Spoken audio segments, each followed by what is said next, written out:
Joining us now is Israel's former special envoy for combating anti-Semitism, Noah Tishby, and the Lawfare Project's executive director, Brooke Goldstein, is with us. Noah, let me start with you. You see what's happening. You have your experience. You have your background. What is the answer?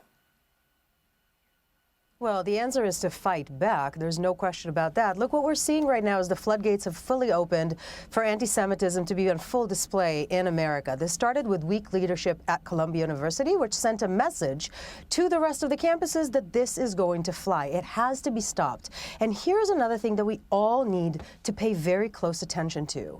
This is what we have been talking about when we were talking about anti-Semitism and anti-Zionism being one and the same. Now I'm pretty sure that the majority of Americans understand that this is what's going on. There has been a slow decay of the standing of Israel around the world in academia, which was intentional. It's been done by design, not by accident, delegitimizing Israel's right to exist, turning Israel into a toxic country, almost like a pariah state, which what this leads to is full-fledged anti-Semitism. Calling to gas the Jews when you don't approve of a certain action of the Israeli government is nothing but anti-Semitism, and it is shape-shifting conspiracy theory. This is what it shape-shifted into today.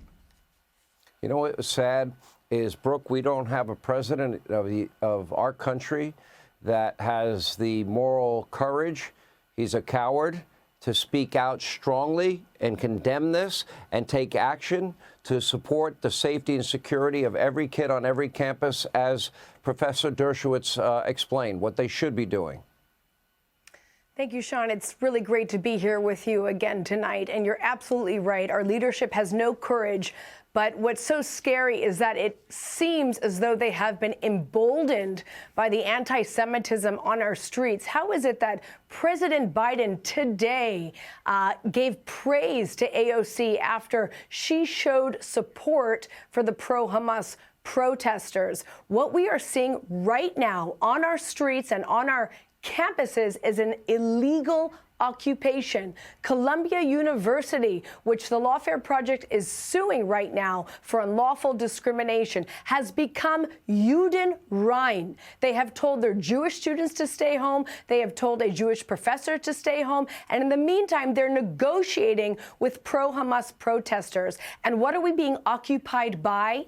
We're being occupied by radical Islamist theology that has been imported from the Middle East to the tunes of billions of dollars from Qatar. And the question is, how is this happening and why? How is it that they are so coordinated? They're all chanting the same slogans. Who is paying for the buses? Who is paying for the private planes that are bringing in the outside agitators? Why do they have all of them the same green tents? Who is producing this massive amount of literature? And how are we allowing this to happen? Where is the DOJ? Where is the NSA? This is a national security concern. So America needs to wake up. You know, just like we were bombed by the Japanese in Pearl Harbor well into World War II, and that woke us up, we have been bombed, okay? And Americans need to wake up right now so that there is a course correction, because they are following the exact textbook, how to overthrow a democracy.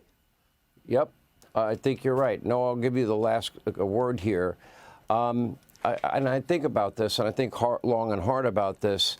You know, tell me why a president of the United States of America can't just take the simple, most basic and fundamental stand, which would be against evil in our time, and tell Israel to win your war against terrorism after the worst terror attack in your history. Why is he lecturing them? Why is he, you know, comparing them with the State Department to Hamas?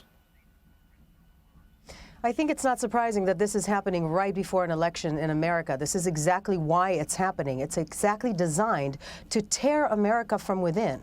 And for that, we need to follow the money. And with that, we need to see where this is coming from. And we need to understand, what does political Islam want? What does jihadism want? When they say death to America and death to Israel, this is what they're after. And do we want a Sharia law state here? And do we want these pro-Hamas agitators to win? The answer is absolutely not. Hey, Sean Hannity here. Hey, click here to subscribe to Fox News YouTube page and catch our hottest interviews and most compelling analysis. You will not get it anywhere else.